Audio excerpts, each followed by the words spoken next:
नमस्ते। चिकित्सा और इस स्वास्थ्य कार्यक्रम में एक बार फिर से आप लोग के स्वागत करत हैं जा। जी हाँ, आज जो विषय पर हमने एक बात करब जा वो है मच्छर जनित रोग, यानी मच्छर के कटला से जोन रोग उत्पन्न होवेला।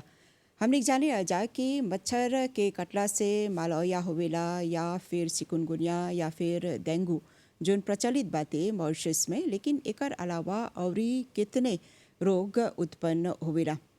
और ये आज हमने एक विशेष रूप से जब ई मच्छर जनित रोग के बारे में बात करब जा तो हमनी के संगे हवन मेहमान के तौर पर डॉक्टर राजीव बाचुनी जी, आपके बहुत बहुत स्वागत करते हैं जा। नमस्कार। हाँ, तो हमने एक जैसे जानी आ जा कि मच्छर के कटला से हमनी के स्वास्थ्य पर असर पड़ेला, लेकिन सबसे पहला हमार ई सवाल बाते मच्छर से चाहेला डरे के। हाँ और ना। मच्छर से ओकर लैपोतास हा हमनी के इकोसिस्टम में, क्योंकि वो कई अनेक जीव के ओकर भोजन हा। ढेर जानिमो हिस्से हा जन मुस्टिक खाला। और डिजम चीज़ है कि दुनिया में 3000 से ज़्यादा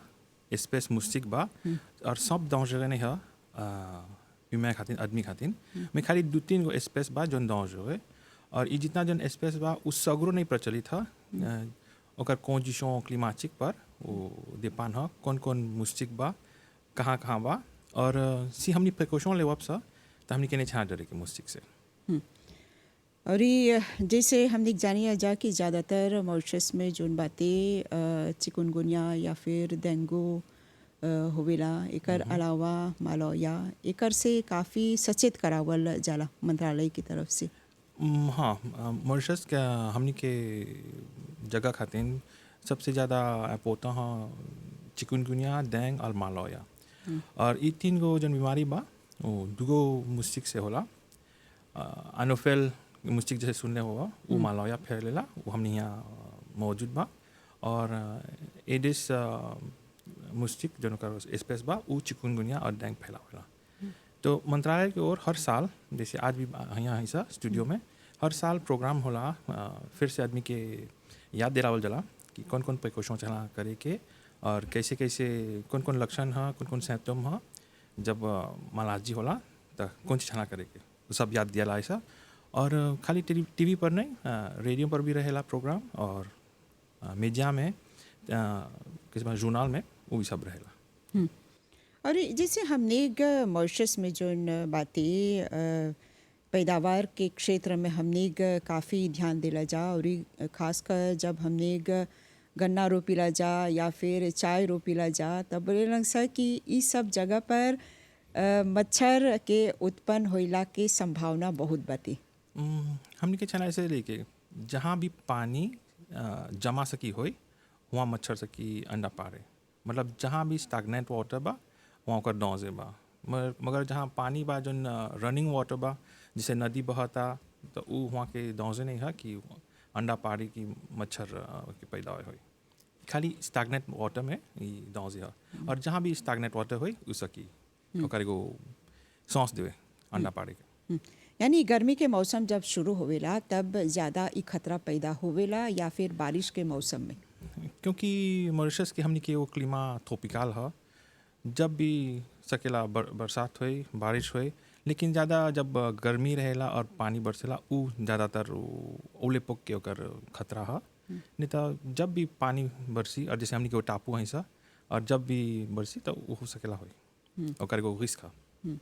यानी ई खतरा बाते एगो आदमी के जब एगो मच्छर काट दिलक, जैसे हमने जाने आ जा कि चिकुनगुनिया जब होवेला तब हमने के जॉइंट्स में जोन बाते हमने के जोड़ों में जोन बाते दर्द होवेला तब बोले लग सा कि ई हमेशा खातिर रह जा रहा। ई बात कहाँ लिख सचा? ये थोड़ा मतलब सब कोई के नहीं होला। और जैसे चिकुनगुनिया के नाम है एगो एगो जैसे बोलन सा एगो अफ्रीकन नेम है, मतलब जो में खूबे करा देला थोड़ा बेंडिंग हो वैसे हो जाला और उसने वही मालाजी है। और ओकर जब फाज जब ओकर में मालाद हुई बा तो बहुत दर्दनाक है। और हम खुद पासे वाला हैं तो जाना था काहे। लेकिन हई जन बोलेलन सा कि जन रह जाला उस सब कोई के नहीं होला। ज़्यादातर बूढ़े बुजुर्ग लोगों के रहेला और जेकर कोनो कॉम्प्लिकेशन होई कोनो कोमोर्बिडिटी होई कोनो डिजाकेमासिस के पीड़ित होन सा त उ सकेला दर्द हर मतलब पेसिस्ते होई से म ई नहीं जरूरत है कि मैं पैमाना रहेला वैनकाट लो वैनकाट वो हर 2 महीना 3 महीना सकेला 6 महीना भी 1 साल बाद में फिर से हो दर्द दी ऐसे हो जेकर खातिर चाहे अस्पताल जाए के या घर नहीं, पर इलाज हो सके। अपन घर ही पर सकबा इलाज करे थोड़ा पनाडोल सकबा ले और अगर सकबा तो हर सेहत ठीक बा सकबा तो आँच इन्फ्लेमेटरी ले और अगर तो सिया नहीं हुआ कौन दवा लेके तो कभी भी सकबा जाए डिस्पेंसरी मेडिक्लिनिक कंसल्टेशन खातिर और डॉक्टर थोड़ा देख के तो थोड़ा सही दवा दे। काहे कि चिकुनगुनिया जब होविला त ज़्यादातर दिखिला जा कि महिला लोग तनी जस्ती दुखी रहेलन सब रहेलन सा कि उ लोग के जो दर्द बाटे जोड़ों के दर्द बाटे चिकुनगुनिया खातिर होवेला। जैसे जाना महिला लोग ज़्यादातर लोग आजकल तो दोनों मर्द और औरत दोनों काम करेलन सा लेकिन जैसे बोलते हैं सा हमने के जौन चाची होवन सा दादी जौन घरे होवन सा और लोग के एगो तरह लाज के जैसे बोली पहले लाज के प्रॉब्लम है और उमें नॉर्मल जॉइंट पेन आवेला अब उ से लेके चिकुनगुनिया जुड़े तक सकेला एगो सर्टेन एक्सटेंट ले ठीक बा से म ई नहीं प्रूव होल बा कि महिला लोग के ज़्यादा ई दर्द होला बराबर मतलब सकेला मर्द के भी होई औरत के भी होई में ऐसे प्रूव नहीं होल बा कि खाली औरत लोग के ज़्यादा दर्द होला। हाँ तो हर बरिस जो न बातें मंत्रालय के तरफ से जैसे आप ही बोला कि काफ़ी कदम उठावल जाला सैनिटरी विभाग की तरफ से भी काफ़ी कदम उठावल जाला जगह जगह पर जैसे देखिला जा फॉगिंग करल जाला तो इस सब खातिर व्यवस्था जो है विशेष है या मांग करल जाला। नहीं हमनी के देश में भर साल एगो सर्वेलेंस होला सब जितना ट्रांसमिसिबल जैसे मुस्टिक सब के बारे में एगो स्पेशल यूनिट है एगो मलेरिया यूनिट है जो हमनी के मिनिस्टर ला सौते में है जो सर्वेलेंस करेला और वेक्टर कंट्रोल भी एगो दूसर यूनिट है तो ई भर साल हमनी के मॉनिटर करेलन सा एयरपोर्ट और जहाँ बा हमनी के बंदरगाह सी पोर्ट में वहाँ में मॉनिटर करेलन सा और लोग के वहाँ कैसे बोला सा कैप्चर करे के एगो सिस्टम है तो जब भी वो लोग एनालिसिस करें सा कौन पकड़ाल बा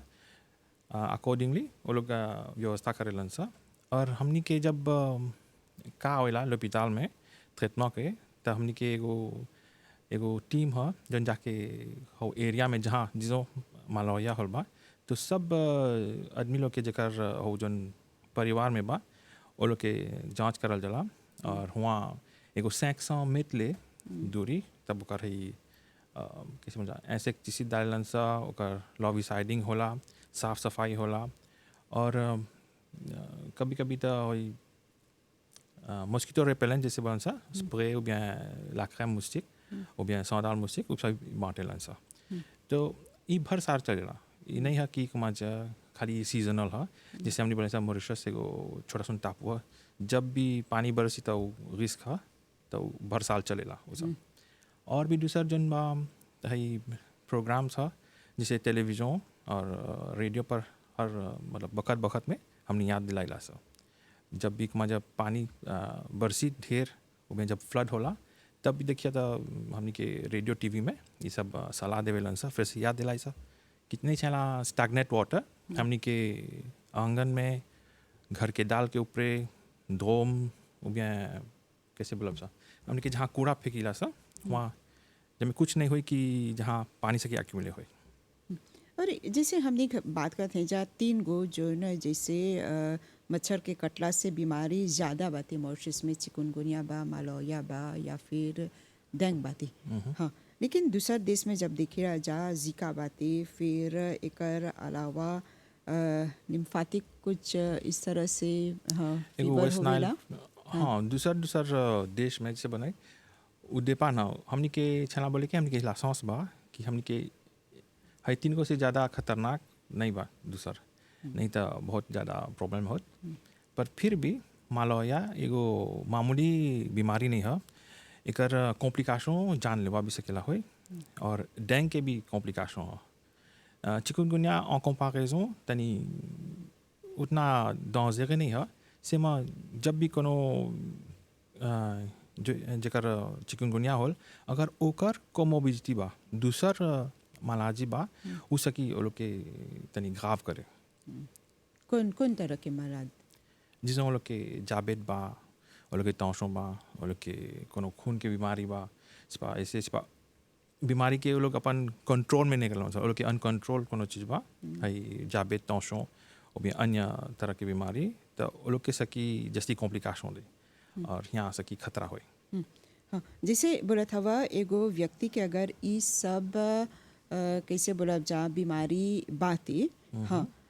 मच्छर के कटला से ओकर प्रभाव पड़ेला ओकर पर, लेकिन अभी के समय में जब दिखत है जा कि दुनिया भर में ई कोविड प्रभावित करता त ई खतरा बाते कोनो तरह के असर करे सकी? नहीं, हमनी के कोविड खाली ह्यूमन टू ह्यूमन ट्रांसमिशन है।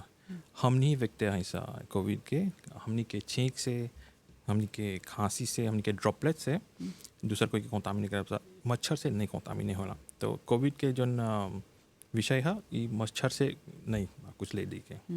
यानी आदमी लोग निश्चित सकियन से रहे कि डरे के नहीं चाहेला है जा परी, लेकिन जोन प्रबंध करल गल बाते जोन कैसे बोलब जा सावधानी के तौर पर जोन सलाह देवल जाला ओकर पर चाहेला विशेष रूप से ध्यान दी के। हाँ बिल्कुल, जैसे रोज के रोज बोला जाता थोड़ा अपन छना अपन प्रिकॉशन लेके मास्क पहने रहे के और सैनिटाइजर यूज़ करे के ज़्यादा भीड़ में नहीं जाए के जैसे बोला सा पुनः प्लास नहीं जाए के जहाँ ज़रूरत नहीं बा जाए के तो वहाँ नहीं जा चुपचाप अपन घरे रह और अपन स्वास्थ्य के देखिया अपन एक्सरसाइज कर ठीक से अपन खा अपन स्वास्थ्य के देखा अगर तोहर कोनो बीमारी बा तो बखत बखत में अपन दवा लेके और अपन जब में बीमारी अंडर कंट्रोल रही और जैसे मंत्रालय की ओर से टीका लगावल जाता तो वो छना करे के। बेशक हैजा परी हमने फिर से याद दिला देवत है जा कि कोविड से बचे खातिर बहुत तरह के व्यवस्था करल जाता और ये डॉक्टर जी जैसे बोलन कि जो निर्धारित नियम बाते यानी मास्क पहने के अपन सैनिटाइजर लेके उ संगे रखे के, लेकिन अभी हमने एक बात करत है जा मच्छर के कटला से जो रोग होवेला। हाँ, त एगो आदमी के जब ये डेंग चिकुनगुनिया या फिर मालौया हो गल, जिसे आप बोलत हो मालौया जन बताइए तनी जस्ती खतरनाक है, हाँ, एगो आदमी के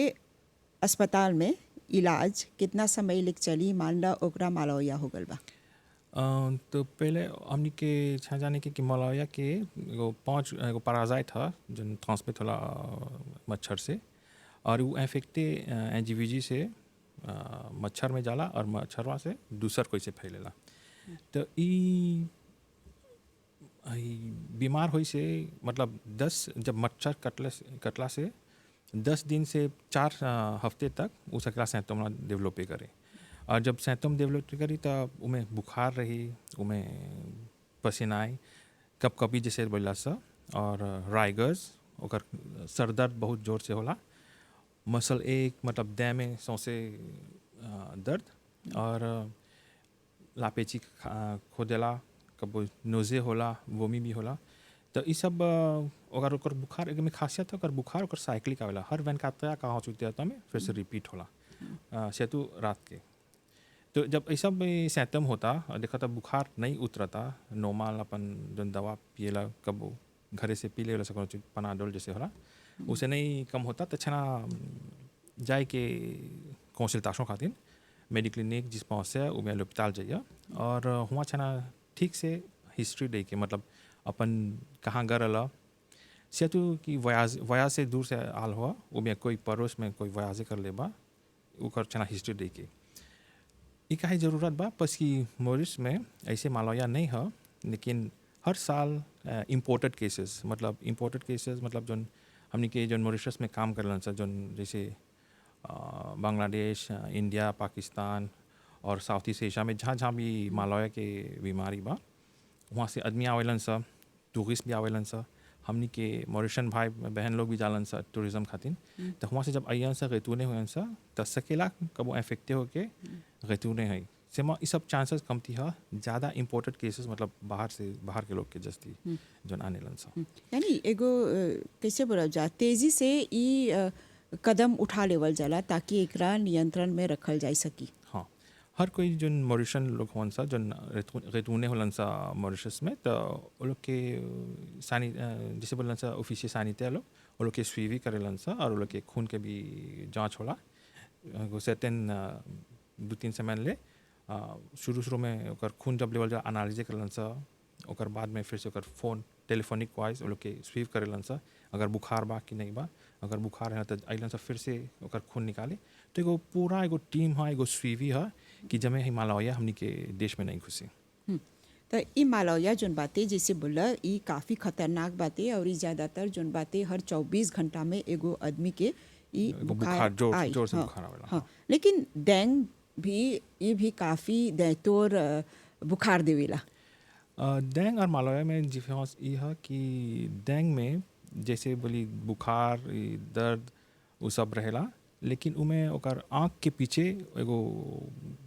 दर्द एगो बहुत ज़्यादा एगो पचकिले दर्द है कि आँख के पीछे दुखाला तो इसे सकेला डिफरेंस करे। और जैसे बताएं वो बुखारा नहीं मतलब फासिलमा से नहीं उतरेला और अगर 3 दिन में नहीं बुखार उतर और बहुत तेज से बुखार तो अच्छा जैसे बताएं जिस पास से एरिया हेल्थ सेंटर मेडिक्लिनिक उबेल अस्पताल जाके अपन डॉक्टर से जांच करवाई के। यानी जैसे आप बोला था ई आँख के प्रभावित कर सकी तो ई डेंग ओकर दू क्वालिटी डेंग है।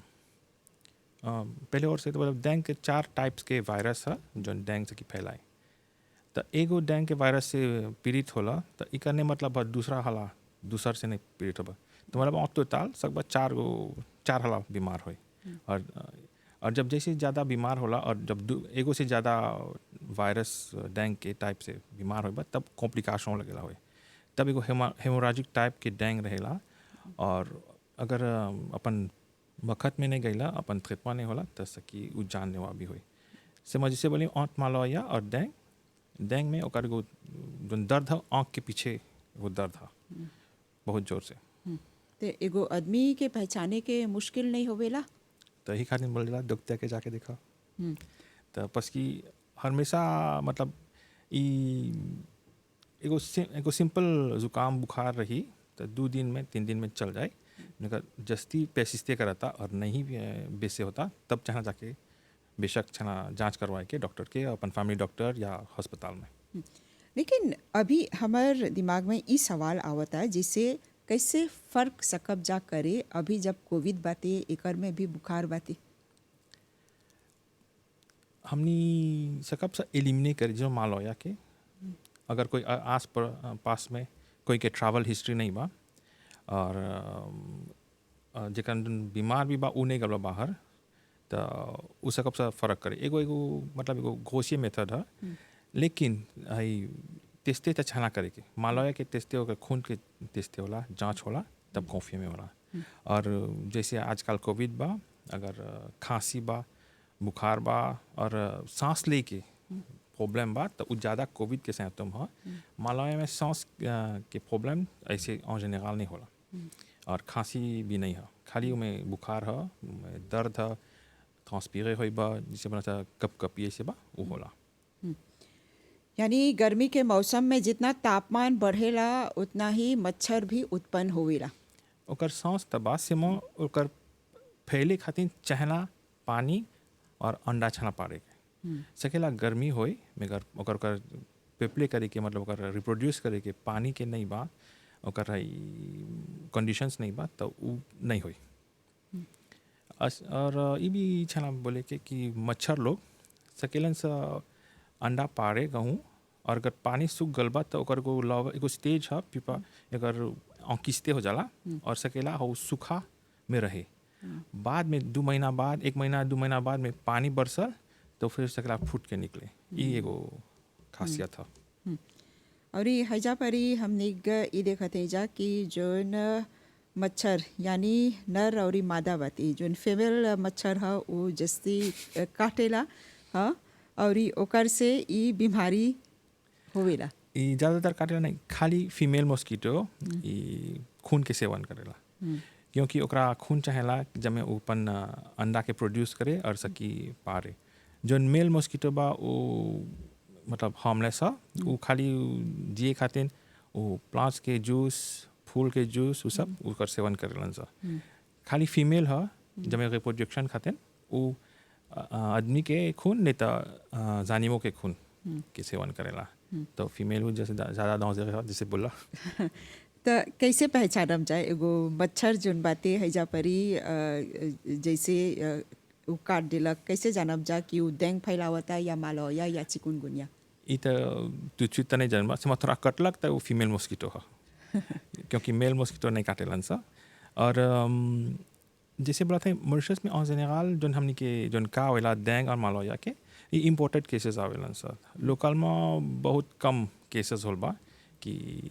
लोकली फैलल बा। नहीं तो सबसे ज़्यादा वो इम्पोर्टेड है जब गलवा घूमे उमें कोई आल बा मॉरिशस में टूरिस्ट लोग वो लोग आने लन सा। तो कोनो जैसे जानलेवा मामला नहीं उत्पन्न होल बाती मॉरिशस में ये नहीं, सब जैसे मच्छर के बोली- कटला से? जैसे पहले से भी बोली अगर टाइम में ट्रीटमेंट नहीं होल तो जानलेवा कॉम्प्लिकेशन है मलौया में भी और डेंग में भी। चिकनगुनिया में कम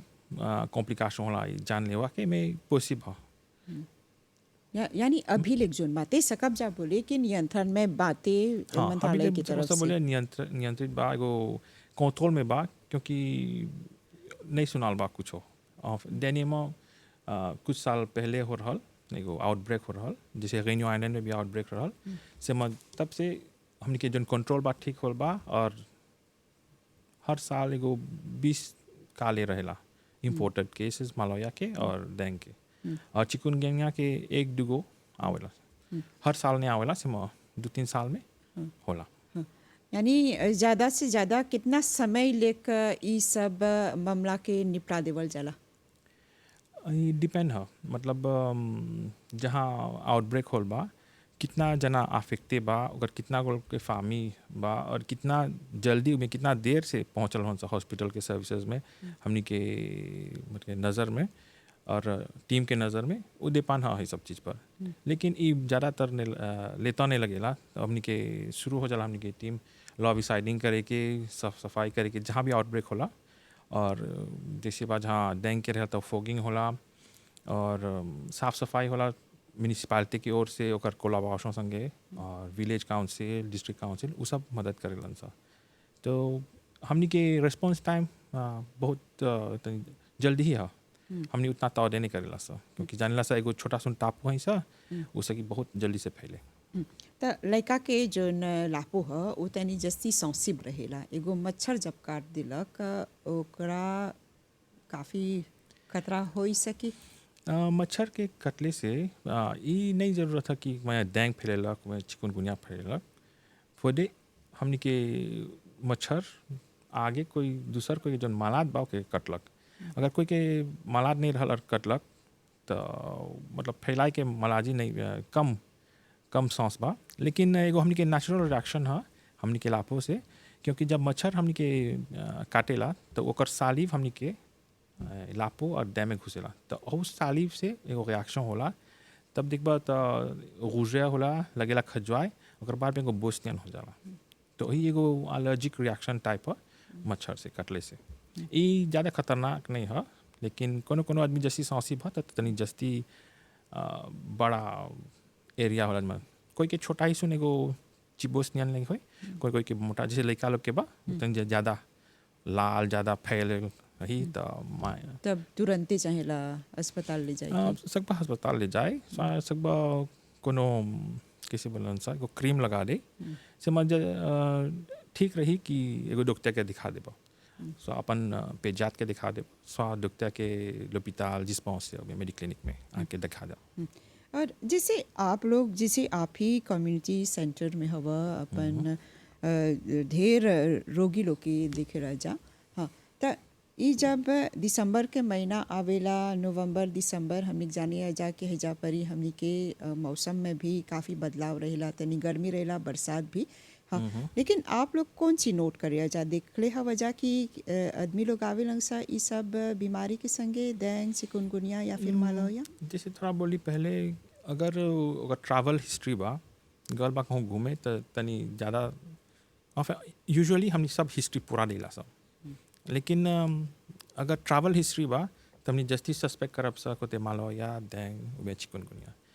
और ऐसे खास नहीं दिखले ऐसा कि मजा त्योहार के वक्त की ज़्यादा बा ये डिपेंड है ज़्यादा ट्रैवल हिस्ट्री और जन हमने के भाई बहन होन सा वो लोग तो हर साल ट्रैवल कर रहे सा पूरा दुनिया में कोई मतलब टूरिज्म खातिर कोई बिजनेस खातिर और दूसर पे से भी हमने के आवेलन सा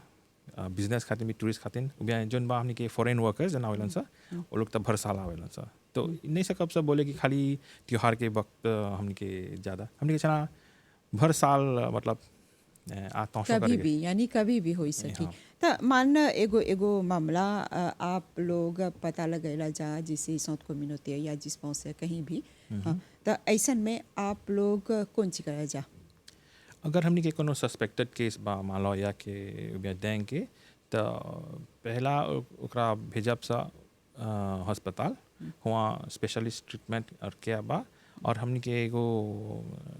पब्लिक हेल्थ सुपरिटेंडेंट के कोते एगो डिक्लांशे करब सा एगो रिस्पांस और ओकर से जुड़ल बा जन हमने बोला सैनिटरी जन हेल्थ ऑफिसर्स बा सैनिटरी जैसे बोले हमने वो लोग के लॉन्केज शुरू होला तो रिजल्ट आए तक एगो एगो आइडिया मिल जाए कि कौन चीज़ है और हमने के जैसे बोली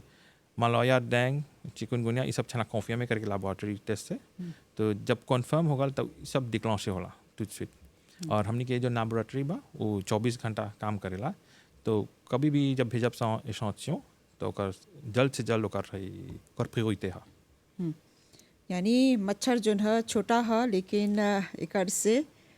काफ़ी बीमारी उत्पन्न होवेला चाहेला सावधान रहे के हाँ बिल्कुल हाँ तो आखिर में डॉक्टर जी आप कौन सी बोलबा है जा परी सलाह के तौर पर ताकि हम निग ये सब से सकब जा बची सलाह के तौर पर छना जब हमने के जब बारिश के मौसम रही तो हमने क्या सांझ के बस कि हमने के जो मुस्टिक है वो लोग जिफेवा एक्ट करना कोनो दिन के काटेला कोनो फजीर के काटेला कोनो सांझ के काटेला तो छना हमने के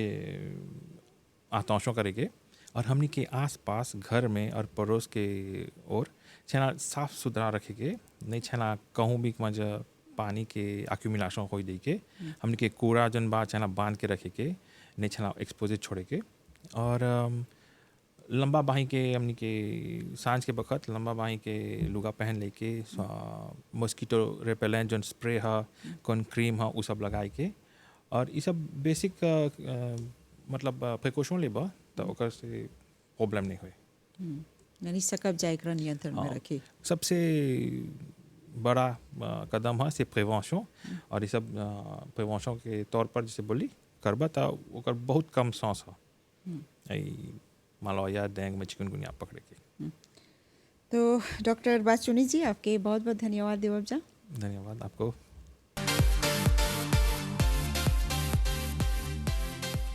जी हाँ जैसे कि आज हमने एक बात कही जा कि मच्छर के कटला से जब रोग उत्पन्न होवेला जैसे कि डॉक्टर जी बोलन कि हमने अगर बचाव के तौर पर कदम उठावब जा तो हमने ई से बचे सकब जा और हमने के चाहेला विशेष रूप से ध्यान दे के कि जो कचरा बाते ओकरा साफ करे के और घर आंगन के बाहर भी चाहेला हमने के विशेष रूप से ध्यान दे के सब साफ सुथरा रखे के और विशेष रूप से पानी जोन बाते ओकरा जमा नहीं होई दे के वो घर के छत पर हो या घर के आंगन में तो हमने ये उम्मीद करते हैं जा आप लोग इस सब पर विशेष रूप से ध्यान देवा जा चलते चलते हमने आप लोग से यही बोलब जा कि अभी जो न ई कोविड के महामारी बातें तो विशेष रूप से मांग करल जाता मास्क पहने के और बार बार हाथ धोए के या फिर सैनिटाइज़र के उपयोग करे के कहीं भी जाइबा तो हमने यही उम्मीद करते हैं जा कि आप लोग अपन स्वास्थ्य पर विशेष रूप से ध्यान देवा जा तो चिकित्सा और स्वास्थ्य कार्यक्रम के ई करी के हमने घजे पर विराम देव जा और एगो प्रोग्राम के संगे आप लोग से मुलाकात करब जा अभी खातिर हमने के और हमने के पूरा टीम के आज्ञा देव जा नमस्ते।